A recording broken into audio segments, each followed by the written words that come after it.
Setelah kembali dari reses, rapat paripurna DPR membuka masa sidang kemarin.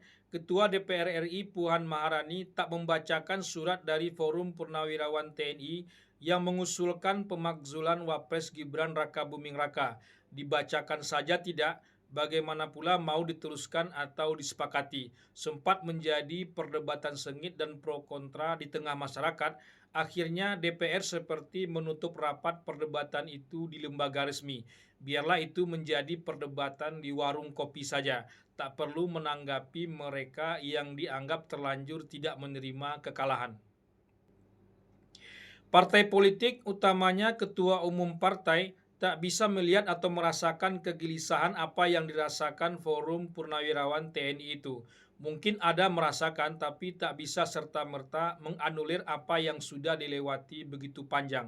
Dari lubuk hati yang paling dalam, mungkin saja merasakan sesuatu yang salah, tapi sesuatu yang salah tak bisa dibayar dengan sesuatu yang salah lainnya, meski itu bisa dilakukan persis seperti saat melakukan sesuatu yang salah itu dulunya. Sekali pintu itu dibuka, maka akan banyak saja yang lain bisa lewat dari pintu itu. Alasan Ketua DPR Puan Maharani dan Wakil Ketua DPR Sufmi Dasko Ahmad bahwa belum menerima surat dari Forum Purnawirawan TNI itu tidaklah alasan yang bisa dibenarkan. Itu alasan yang dicari-cari saja, menghindar atau politis belaka. Menolak mentah-mentah tidak, tapi jelas tidak menerima. Sudah selama itu jadi perdebatan di ruang publik, masa kesekjenan DPR berani menahan surat dari Forum Purnawirawan TNI itu? Mungkin ketum partai masih menunggu reaksi publik berikutnya baru menanggapi atau sama sekali dibiarkan hanyut begitu saja.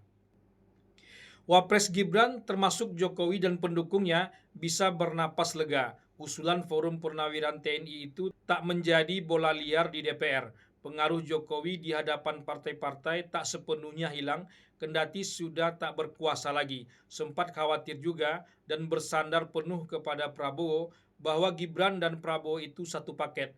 Memakzulkan Gibran berarti memakzulkan Prabowo.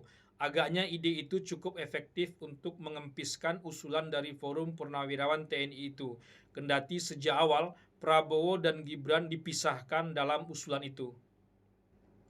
Bisa jadi karena sinyal dari partai-partai di DPR tak akan menanggapi apalagi meneruskan usulan dari Forum Purnawirawan TNI itu, makanya Jokowi tak jadi maju pemilihan Ketua Umum PSI.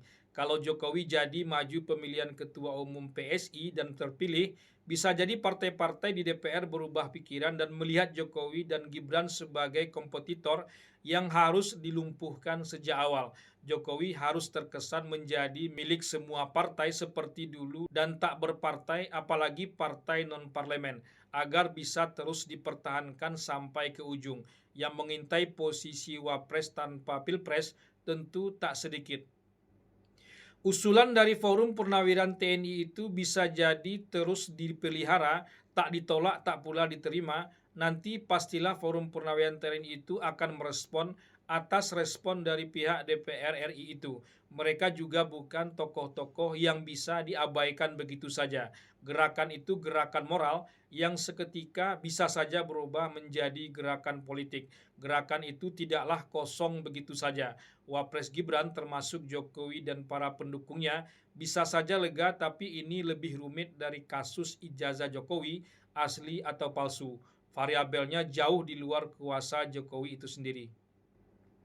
Jokowi seperti tersandra oleh ulahnya sendiri, terlihat bebas bergerak tapi sebetulnya terikat oleh apa yang dilakukannya di masa lalu. Ada benarnya juga apa yang dikatakan Megawati, kasihan dah Pak Jokowi tanpa PDIP. Adalah PDIP benar-benar efektif sebagai perisai Jokowi dulunya. Apalagi kalau benar usulan dari kakak kandung Megawati, Guntur Soekarno Putra dulunya, akan dijadikan ketua umum PDIP. Apa yang dirasakan Jokowi saat ini, kalau masih di PDIP pasti tak akan pernah terjadi. Jokowi jadi serba salah mengambil langkah politiknya ke depan, jadi serba tanggung. PSI tentu saja ingin sekali Jokowi menjadi ketua umum PSI. Kaisang Pangarep terbukti tak bisa mendongkrak suara PSI lebih tinggi lagi. Elektabilitas orang tua memang tak bisa serta-merta diwariskan kepada anak kandungnya sekalipun. Di sisi lain, para relawan ingin sekali Jokowi mendirikan partai sendiri agar mereka memiliki tempat tersendiri ketimbang bergabung dengan PSI. Gabung dengan partai yang sudah besar, gerak Jokowi pastilah tak akan leluasa. Modal Jokowi yang masih tersisa yakni elektabilitasnya saja. Tapi itu pun tergerus prestasi Prabowo yang banyak membongkar kebobrokan di masa Jokowi itu sendiri.